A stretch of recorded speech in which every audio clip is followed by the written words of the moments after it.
Good evening, my only brothers and sisters.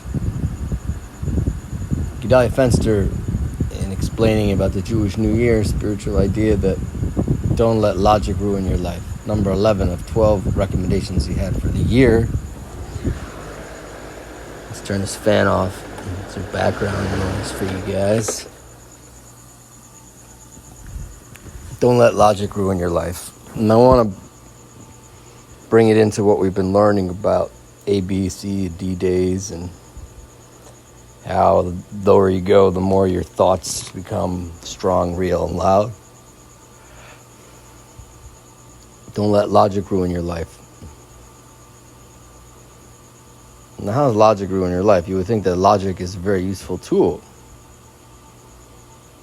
Don't want to hold the knife by the wrong end of the knife bite.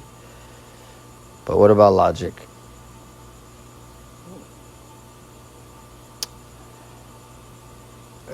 I work with this client in Chicago.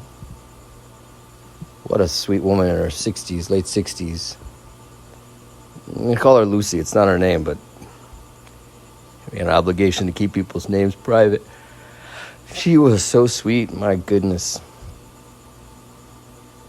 Most sensitive person I think I've ever met in my practice. It's like God built her with no armor. No armor. Zero. Everything hurt. Now that I think about it, she had fibromyalgia to boot.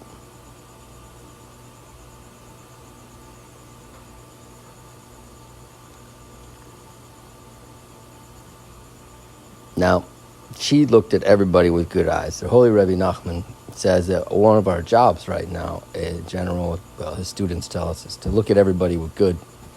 And if you're seeing something bad about someone and it's really strong to you, it's because you're not really looking at who they are. You're looking at a layer and a surface. And we need to look deeper. And this woman, exemplary, and she lived alone, quiet, art, music, cats, birds outside, concerned about the wildlife around her house. Man. Now, she thought that everybody had acceptable, lovable insides in the world, like everybody, except one person. And I guess you probably already know who I'm talking about, her. She did not believe that she was a worthwhile person. And she suffered for decades of depression. Now, she had logic ruining her life. Because she believed that she was just a worthless person. That she was defective in so many ways. And she did have some things that were not so-called average and normal. Her sensitivities, her awkward social style. She didn't dress the way people thought she should dress. She didn't take the career path people thought she should take. She didn't really conform with the shoulds, but she lived her life in a house with a critic that told her that she was worthless, and she believed it. And that's letting logic ruin your life. When we have a broadcast, a loud voice, and it's very convincing. But why is it very convincing? Because it's so logical. So I said to her one day, I said, come on. Do you really, really, really believe that you're worthless? She looked at me with absolute simplicity, said, yes, I absolutely do. I'm 100% certain. And you know what? If we hooked her up to a lie detector test, I'm pretty darn certain that it would come out that she really believes it. Like deep down, she's not even wondering. Every single person in the entire world is a worthwhile, worth-filled person. And she is not. And she's not. Explain that. And that was as logical as counting to 5 on 5 fingers to her.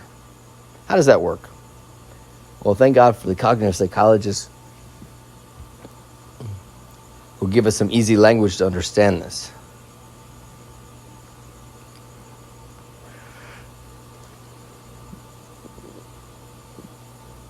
They teach us about 10 categories of distortion. cognitive filters, reality filters that blind us from seeing what's right in front of us through our own subjective lens. And in the end, we see a filtered version of that and either suffer or fantasize and false pleasure or whatever. So magnification, catastrophic thinking, fortune telling, binary, all that bends the way we see things, just like a refractory lens or a prism or a filter on a camera, light. So personalization. Oh, it looks like, you're saying something has nothing to do with me, and I take it personally. Fine. So there's really one fascinating one. It's called emotional reasoning. And I think emotional reasoning is one major source of don't let logic ruin your life. Don't let logic ruin your life. Because it seems very logical. If it feels true, it is true. Emotional reasoning is where my emotional data tells me about what is true. So essentially, one example is, man, there's something not right with that guy. I just know it. There's something not right. You see, I knew it. So I felt something in my stomach. And I know that if I feel that, it's true. Kinesiology, intuitive reasoning, emotional reasoning. So that's let logic ruin your life. I remember, I think it was a big part of my life, having emotional, intuitive reasoning, gut instincts, intuition, tune in. That's good. There's data there. It's good data to know what my emotions think. But it's illogical. Look at this woman. Do you know why she believed she was worthless?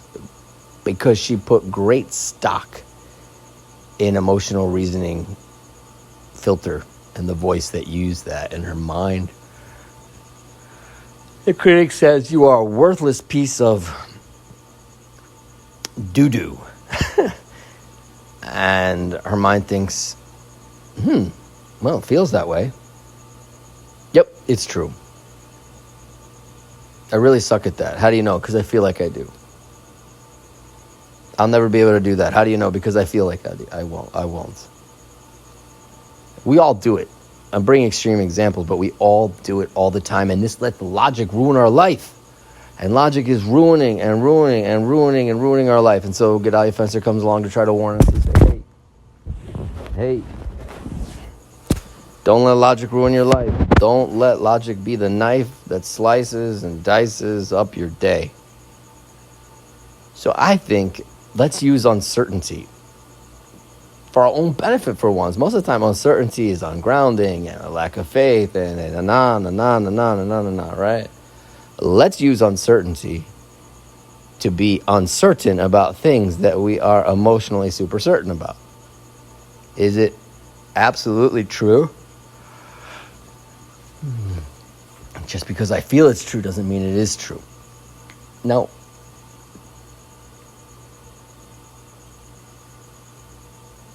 There's an irrational thought, a distorted thought, and a deluded thought. And a deluded thought, one way of explaining it technically, is that if something is so fictional and yet so true to a person, they actually believe it's true, becomes like delusional. Like the girl who, God forbid, she weighs 87 pounds. She's 5'10", and she's in, Highland Park Hospital in Chicago for eating disorder clinic for teenagers because she momish believes that she's still fat. So that's a delusional body dysmorphic disorder. The person actually experiences themselves that way. And again, I'm using my sensory and emotional data perception, emotional reasoning to decide what's true. And so, in a certain way, don't let logic in your life. How do we make that practical? I think just by not being so certain about what we think is true, what we feel is true. Putting a big question mark on every thought and moving from, I know I suck, to, I don't know if I suck or don't suck. I know I'm a failure, to, I don't know if I'm a failure. From, I'll never work out, to, I don't know what the heck will work out or won't work out. There's an unintentional self-certainty, which also could be called arrogance. But, self-absorption and self-certainty that comes along with this type of thinking. And let me be the first to say, I do this extensively. I'm so grateful and happy to hear this from Gedalia Fenster and from the cognitive therapists.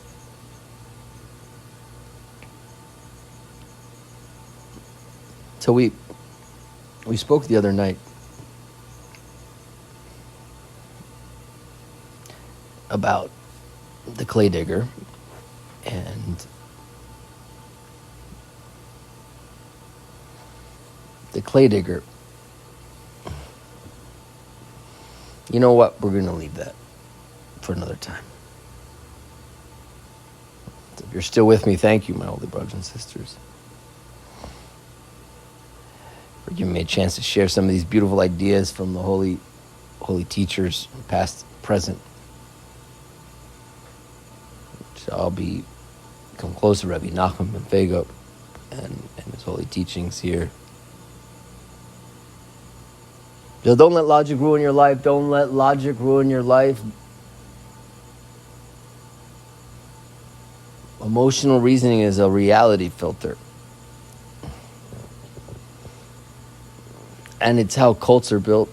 And it's how self-delusions and self-criticism. And there's an arrogance in it, right? There's an arrogance. There's a self-absorption, narcissism, really. And we all have so much of it.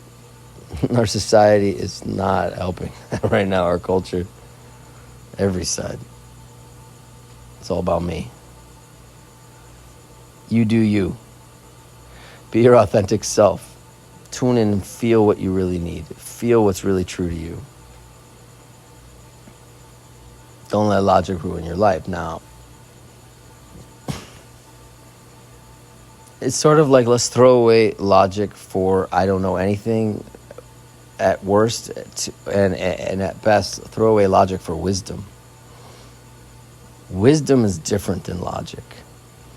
Logic is like a math problem or like a mechanical device that could be used by a villain or a hero and gets used interchangeably in our minds every day, all day long, sometimes by the darker side. The Darth Vader of my brain is saying, you suck and you suck and you suck and you suck and what's wrong with you and what's wrong with you and what's wrong with you. Now check this out, this little trick. So your brain says, what's wrong with you? That is to say that you're really messed up. And then, how do you feel? Any of us, you guys have been learning cognitive therapy. You've been learning the cognitive mapping, beautiful tool. The situation, your brain says you're messed up. My thought is, he's right, I'm really messed up. And you feel down, despair, hopeless, powerless, all of that. So, okay. So now I'm feeling powerless, feeling down, I'm feeling low. And if I'm already a little bit bent towards emotional data, emotional reasoning, letting logic ruin my life once again, unbeknownst to me, and falling into the trap of the Darth Vader community. I would like immunity from the Darth Vader's community. I'd like immunity from the community of Darth Vader and Ralph Nader. Nothing against Ralph Nader. Seems like a good guy. Going on. So now we have this feedback loop that starts. Okay, I feel worthless because my mind told me I am worthless.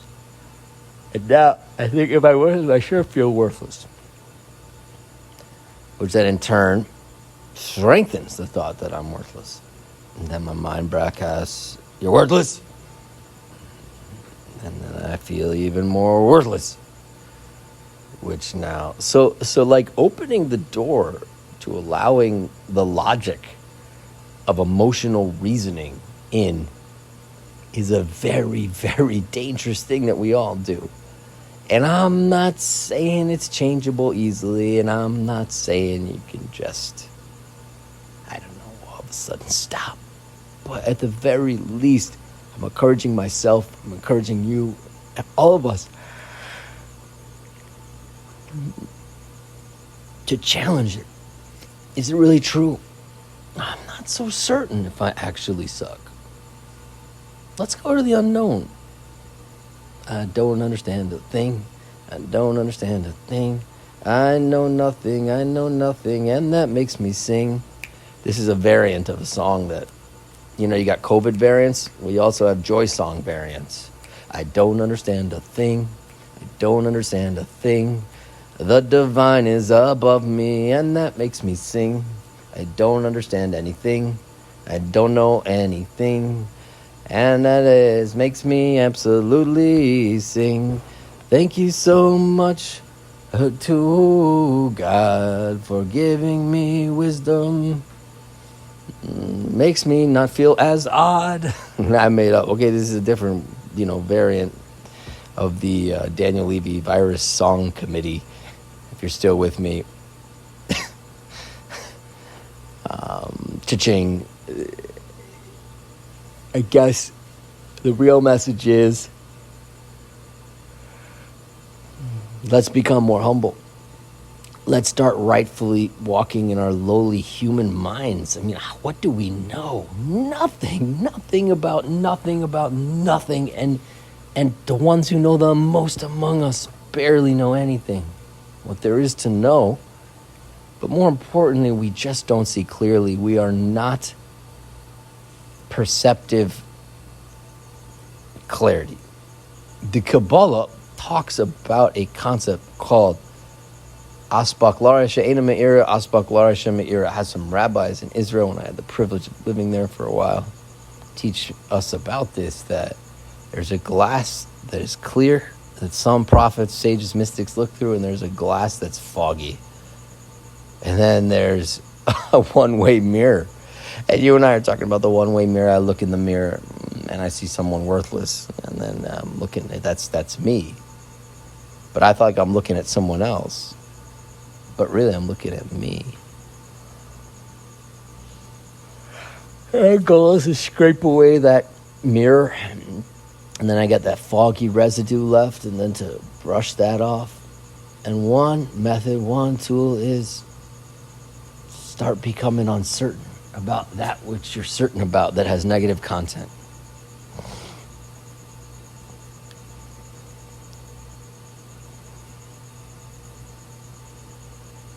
I don't understand a thing. Don't understand a thing. All I know is God loves me, and that makes me sing. Thank you so much, Hashem, my loving God, as everything you do is for the very best. Now, I don't know that, so what are these guys saying? I don't know what's for the best and what's not for the best. They're actually saying it on heritage, meaning they trust the holy teachers and the holy prophets. They don't trust their own reasoning. And you know what? One final checkmate point here, and we're getting to the 20-minute mark in a minute or so, and I try to keep it to about 20 minutes, is that, checkmate on this is, I want you to take a minute and think about, is there ever been a time when you were deeply convinced about X, about yourself, about your relationship, about how you are as a person, and then to come find out later that that event wasn't the way you thought it was, that that person wasn't the way you thought they were, that you aren't quite what you thought you were. You're either, maybe you're much worse, but whatever it is, you realize that your thoughts were not broadcasting to you the truth. So how many times do I have to get lied at by somebody before I realize that I might not be able to trust them? Just think about this for a minute. If I have a friend who 9 out of 10 times tells the truth,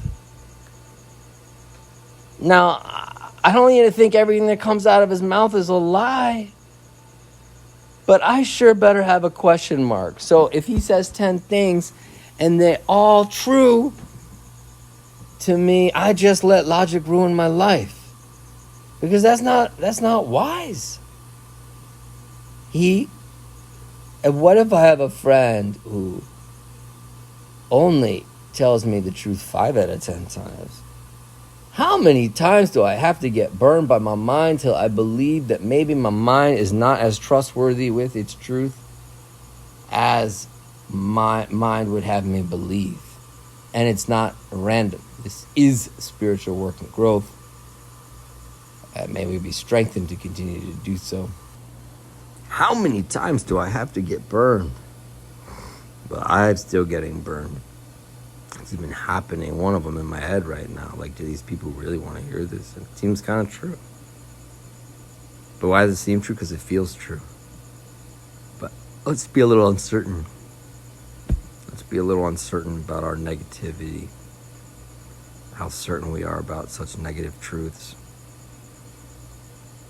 My holy friend, thinking of somebody I spoke with earlier today, should know that what your mind says is not a reality. What it says about how low you are, what it says about how messed up of a life partner you are, is just not true. It's just not true. So don't let logic ruin your life. Let's take this advice and live it well. Let's start piercing a hole in the certainty. Today I was working with somebody, and it was a fascinating conversation because he basically said, doesn't believe in the afterlife and basically God or purpose or morality. Why? Very smart, open-minded, younger man. Because you haven't proven to me that there is. Well, that's how logic could ruin our life. I mean, think about it. I can't prove that there is, I can't prove that there ain't, because I ain't been there. But he said he's going to hold the position that there isn't until you prove that there is. But how do you know there's not? Is it equal? We have to poke a hole in that certainty. So thank you for listening. And don't forget to not let logic ruin your life. Pierce the hole in the certainty that brings you to negative feelings and emotions by asking, is it really true? Is this helpful?